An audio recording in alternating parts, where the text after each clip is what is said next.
life living and making a living can sometimes wear us out, grind us down, and dull our senses. So for a keen mind and a sharp contributive edge that can make it all easier and better and more productive, let's take some time to sharpen our axe. Stay with us right now for Life Talk.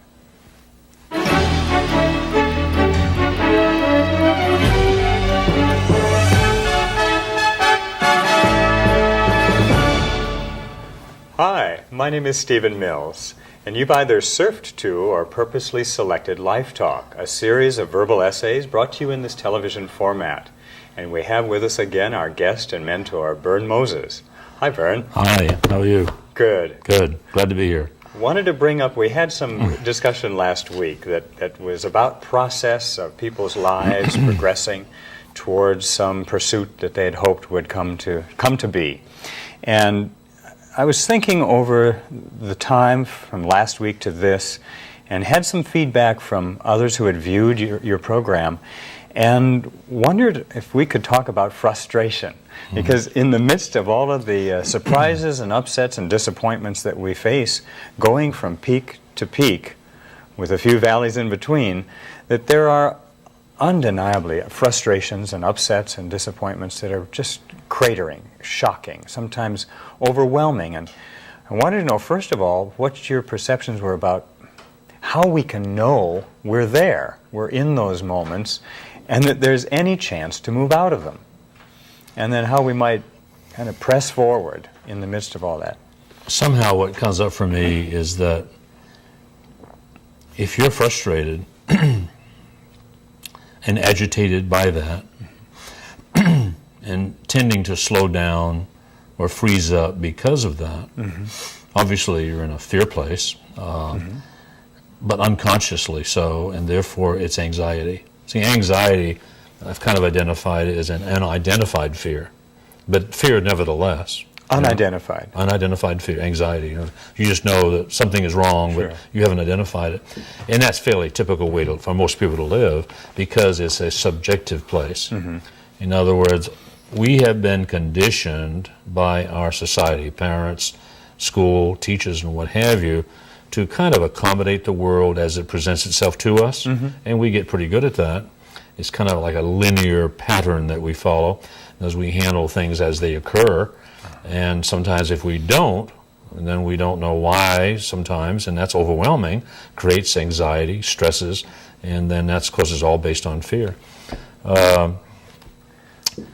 We do know from Life Formula that we've discussed many times on the show that we always have a choice about that. That if indeed we can say, wait a minute here, what is it that I'm afraid of? We probably could identify it. The fact that we're not already there, the fact that things are going too slowly, our past is catching up, the bills are coming in, those kind of things can mount this fear in a subjective way. And subjective, is kind of like, it's a fairly universal condition where people, whether they'll admit it or not, feel like they're the center of the universe and that things are happening to them. And there's a sort of a language that comes back out of that everything that we try to solve it with by saying, well, everything that happens has a reason. That's incredibly subjective. In other words, well, now I got to figure out what that is and maybe endure. I'm contending that we always have a choice about that through practice, we can stay in the love mode, remain conscious of what's going on, and really be objective. Now, I've been not surprised at all that a lot of people don't really have a clear idea about the difference, subjective and objective. Objective, for example, a person recognizes they're not the center of the universe, but indeed they are the center of their universe, which is a big difference. Yes. I wouldn't want to be the center of the universe, but I like being the center of my own, being in command, having choices, this kind of thing. One of the illustrations I've used in the past about defining objective and subjective, there's a street here, and on this street there are two houses. And we call them houses because one is a home and one has people living in it. There's a difference. Yes. Now, you live in this particular home, and we'll say it's a functional family, for the sake of argument, let's say it's a mom and dad and 2 kids.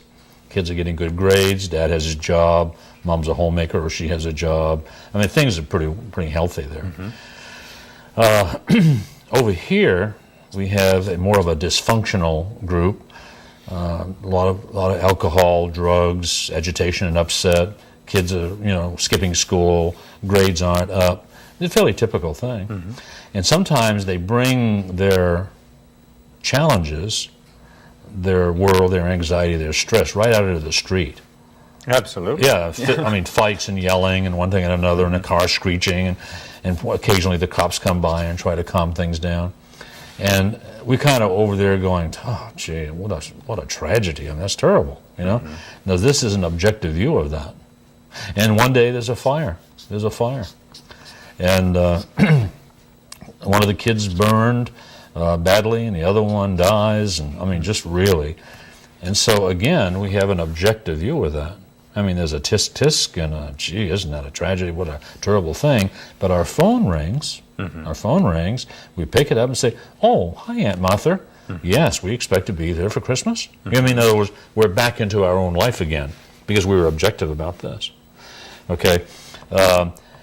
And some would say, how uncompassionate. Well, yeah, but I mean, you can be as compassionate as you want. Say, oh, gee, isn't that horrible? You can even send money, but yet your life goes on comfortably. But we're talking about if a person can be objective about themselves. Suppose you live here and this starts to happen. Yeah. And to remain objective about it is what we're looking for. Can you imagine the power of that? To be right in the midst of chaos and confusion and upset. I've had people call back, Stephen, after attending some of the essays that we do and say, I can't believe it.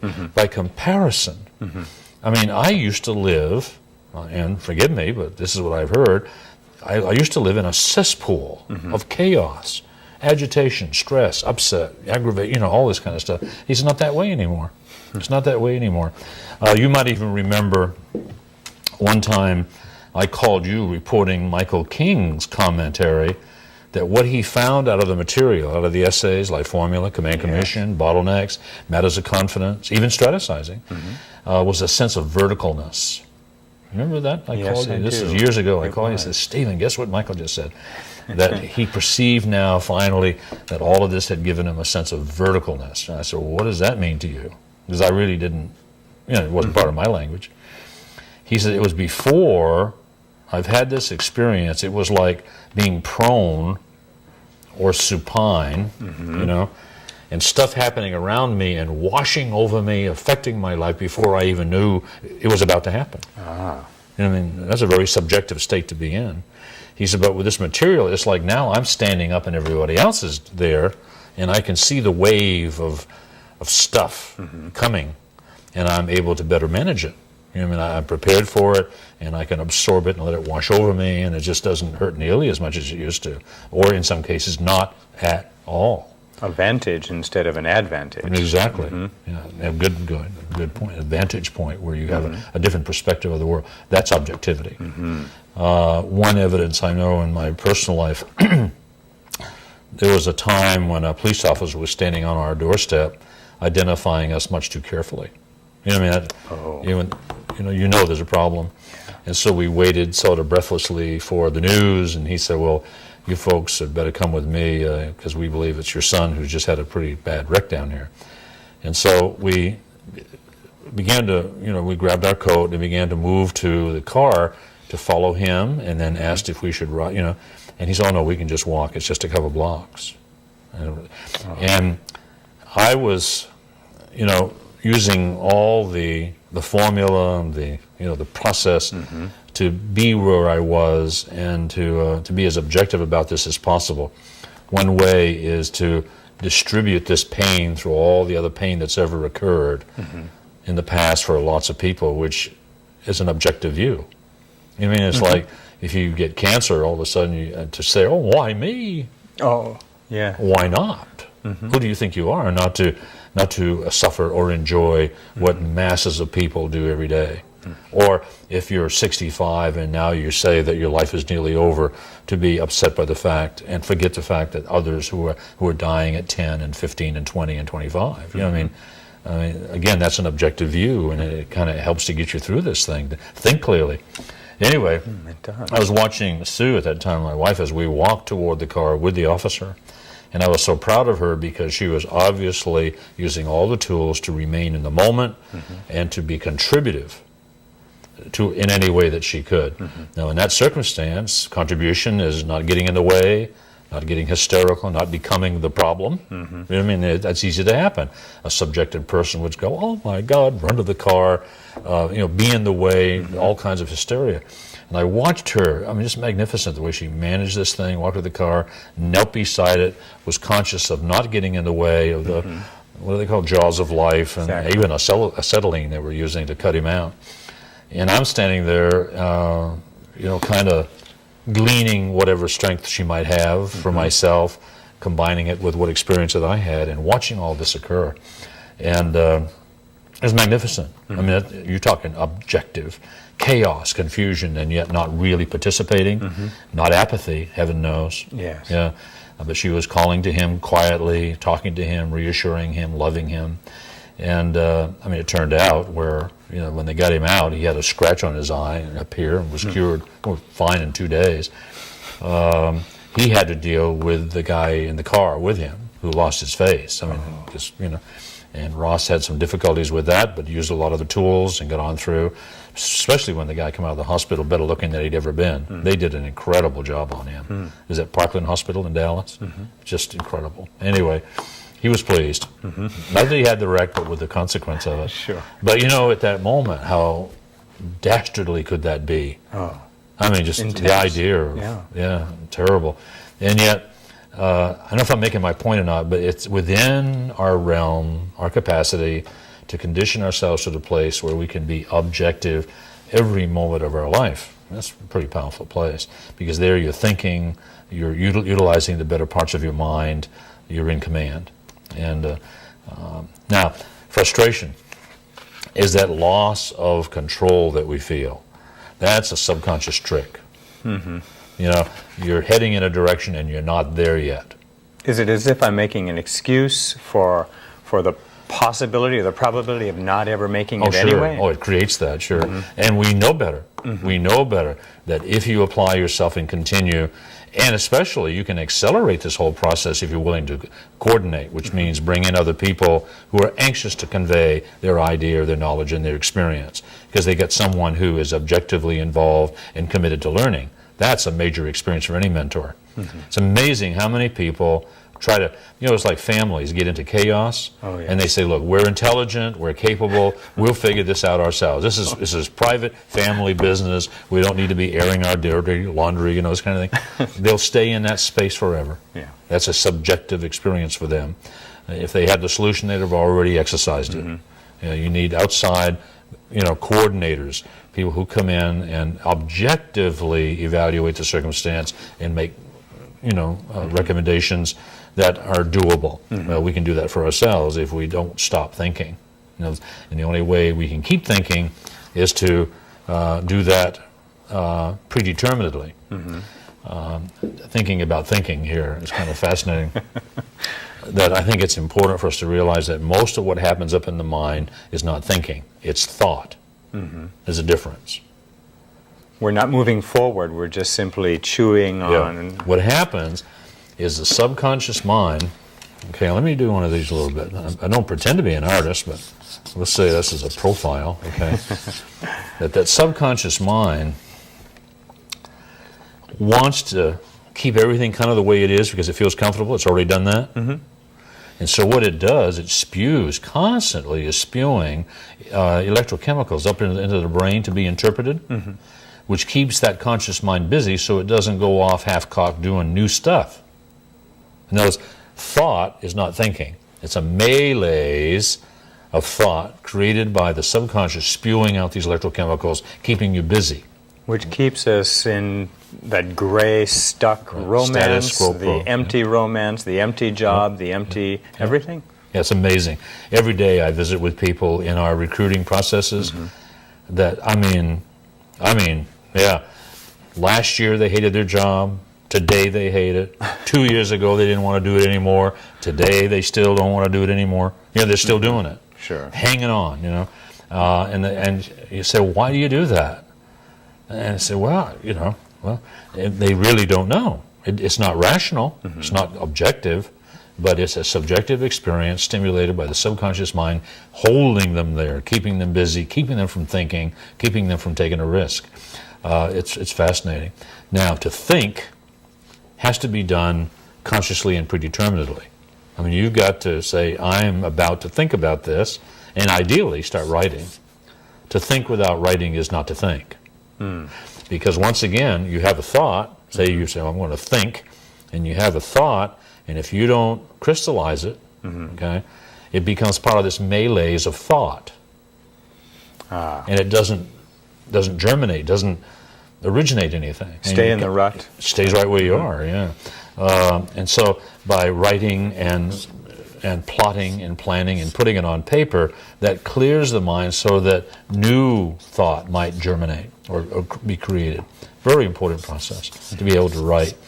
That's why, for example, in establishing the results you want, call them goals if you would, intentions and what have you, is to write all that stuff down over and over again, and then rewrite it, renumber it, reprioritize it. And it keeps it into a thinking place.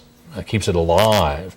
If you do most people write goal lists and then never write them again, and then look back several years later, they might have accomplished one or two consequentially, but not on purpose. Some things have come to pass, but not on purpose. And it's not until you keep it alive, keep it predetermined, keep it right there in front of you, does these things occur.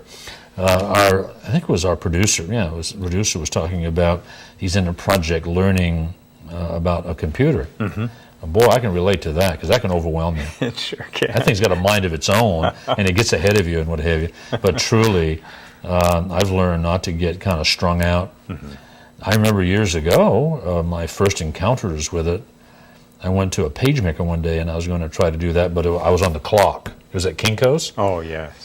I'm talking survival. I mean, I could just feel that clock going tick, tick, tick, tick, dollar, dollar, dollar, dollar, and I wasn't getting anywhere. And I remember going into survival about it. Well, that'll never happen again. I mean, it's just, you say, well, I'm not going to do that. So what I need to do is bring in a mentor. I need to bring in a coach, or be perfectly content to experiment, to play, to see what happens when you do this. You know what I mean? And out of that, just like it wasn't too long ago, well, like yourself, when did you start an email? Really emailing around the world. And, it's been about 2.5 years. Yeah. And you remember how it was when you started. Oh, awkward and confused, uncertain if it would ever reach there, or get angry, upset. The uncertainty of what to do with the Push electronic the wrong mail. button. Oh, always. Send messages to too many people. Yeah. Oh, yeah. Embarrassed about it. Forget the spell check. Want to pull it back and you can't. Right. I did that. Gone, too late. Yeah, it's just terrible. And yet you keep playing with it, and really I'm kind of getting pretty adept. Now I got a new program. It's called Command Chat, where our viewers are going to be able to maybe come in and read thoughts for the day and meanderings and musings and mini essays and schedules and what have you, and add their 2 cents, and everybody will be able to read it. It's going to be fun. I want the address for that. Yeah, but frankly, I'm having a terrible time, figuring how to work it. So I know if I just get to a certain point where I don't know where to go next, I call Jeff Puthoff and I say, Jeff, I need some coaching here, and I'm content to wait until he can assist me. Because you can really run right up into a dead end. Yes. But it's the mind that does that. If you just keep experimenting, and frankly, here this last weekend, I got into a dead end, called Jeff, he was out of town, took a little rest, went back, began to fool, and made some progress. Try some more. Yeah, made some progress. I met a woman who was 79 years old who was in the process of learning computers. That's wonderful. Because she had a granddaughter who was urging her to get out in the world and make her life new again. And sure enough, granddaughter to grandmother made a difference, and she was expert. She was sending electronic mail around the world and having conversations about some of her hobbies and her travels with people on the internet. It's exciting. Very much so. You know what I think sometimes? There is a curve. Kids will get in it and do it, and the old folks will say, I'm going to do it. And there's a sort of a middle range in here of people that are like this. Spare me. Yeah, it's kind of like they're still afraid of being embarrassed. Yeah. See, we're not afraid of failure. Yeah. We're really not afraid of failure. We've done that. Oh, too we've many. all failed. So many. But we don't like to be embarrassed. And I really think that keeps a lot of people from functioning. It's like in the Sisyphus syndrome, that sense of giving it a try, and it's called slippage. Giving it a try, not making it, the whole world knows you didn't. That's embarrassing. That's why a lot of people don't go to business, don't try selling, because they're afraid if they don't make it, they're going to look silly. So you've been convincing me all these years to go ahead and be embarrassable. Yeah, yeah. Be willing. See, what is it? If the person is hesitant or unwilling to stumble, fumble, and bumble, his empire will not only never get built, but if it does, it'll crumble. Mm-hmm. Anyway, something to that effect. Yeah, you got to be willing to just go for it. I remember some time ago. Well, can you imagine our first TV show when we came over here, having never done it before? You're talking butterfly. I mean, rats and roaches. I mean, we were so anxious, so nervous, and just prepared to practice, kind of get on through it. And darn, if you look back at the show, it wasn't that bad. In fact, it's probably better than some of the recent ones. Sure. Because after a while, if you're not careful, you get lax. Mm-hmm. You're not practicing, you're doing. You know, and you start to falter. One of the aspects that people seldom practice is their own personal relationships, their friendships, their colleagues and coworkers sometimes have a benefit of greater and better manners than people at home or in a person's social life. That's tragic. What practicing insight do you have for folks who are hoping to build their personal lives, their romance, their friendships, their family life? I know, in fact, tonight, now that you bring that up, I'm going to go home and I'm going to do a dialogue. Remember the feelings list? Yes.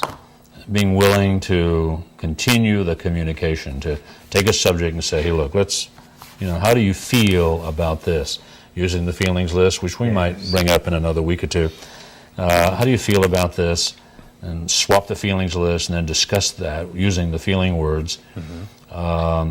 And biting off little chunks of life, characteristics you want to develop, frugality or patience or kindness or these kinds of things, facets of love, if you would, and purposely practice them, unembarrassedly. I think another thing is being unembarrassed to change. I go through this occasionally. You take someone asks you to do a new task, like will you take out the garbage? And if you haven't been taking out the garbage, there's a resistance to doing that. Sure. You know what I mean? It's like, it's demeaning if you're not careful. See, those are subjective attitudes. So I don't want to take out the garbage, or I don't think about taking out the garbage. Why should I take out the garbage? You get into that. And what's really fascinating, if you just say, okay, and just take out the garbage. It's easy. You know what I mean? Yeah, not invest in the garbage roll. Sure. This is something that, I don't know if I'm making that clear. Is it practice it for the sake of practicing but the willingness to change. If someone says, I know I had a challenge at home where I don't shut off the light, bathroom light. Oh, wow. In fact, it has a fan. Oh. And I tend to leave that on, And I don't leave it on. You understand? I don't leave it on. Oh, I don't shut it off. There is a difference. Oh, very little difference. No, big difference. Because if I purposely left it on, that'd be something. But see, it just gets left on. It's like I have a problem by leaving doors open. Oh, yeah. I don't leave the door open. I just don't close them. No. They're really. Now, how am I going to close the door? I have to get conscious. Oh, always. Understand what I'm saying? See, there's a thing about introverts. They tend to leave doors open like that. Oh, that's a pretty common thing for introverts. I don't leave know space about open. Oh. Yeah, it's a common. It's like going into a restaurant. I cannot sit facing the wall. I've got to sit so I can see out. Otherwise, I'm like this through the whole meal. I'm eating this way. It's just a trait. Reach the world. But what I'm saying is that I had this challenge, and one day I thought, okay, I'm going to whip this sucker. I'm going to get in command of this. So I put up a little sign by the door. Shut the light out, and every time I did, I made a little tally mark. Oh, okay. And it was like completion. Check mark. Yeah. And so that no one could ever say again, Not that anybody did, but they did. Anyway, you never turn off the light. You know how people do that to Oh, you? sure they do. Yeah, You you- always do this wrong. Yes. Well, I had proof, that I had turned off the light and that fan 27 times, this week. 127? Yeah. Now, I'm sure I still leave it on once in a while, but I shut it off a lot more than I used to. And you're I'm saying? getting better Yeah, and better. and better at better. it. Sure. And I would imagine someday I might never leave it on. I don't know. But to play with that, to go with it, and not be embarrassed about the change, to make that as a contribution to the environment if you possibly can. A lot of it is just humility. Don't take yourself so seriously. Go with it. If there's something you haven't challenged with, practice it. Know that you're not going to be perfect. I mean, you're going to mess up. But yeah, it's so much fun. So much fun when you do it that way. I'll tell you what, I think we've gone through our 30 minutes again.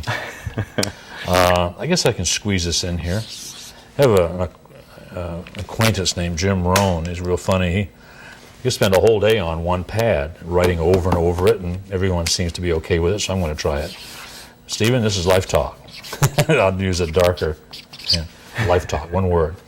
And our number is 1-800-661-3490, and we invite people to call, say, hey, I saw the show, I enjoyed it. If they did, and if they didn't, I'd love to hear that too. Just love it. But if you call, we'll probably send you a couple tickets to a concert that we're doing soon. Oh, please call. We can see this stuff, And then if you want to find out a little more about what we're up to, what we do, how we do it, why we do it, you can check our website, which I'm especially proud of. Our webmaster, Scott Johnson, did a marvelous job. It's different. It's cleaner, kind of. And it's www.burnmoses.com. Yeah. It's really a fun site. It's about 6 or 7 pages, and they find out a lot about us.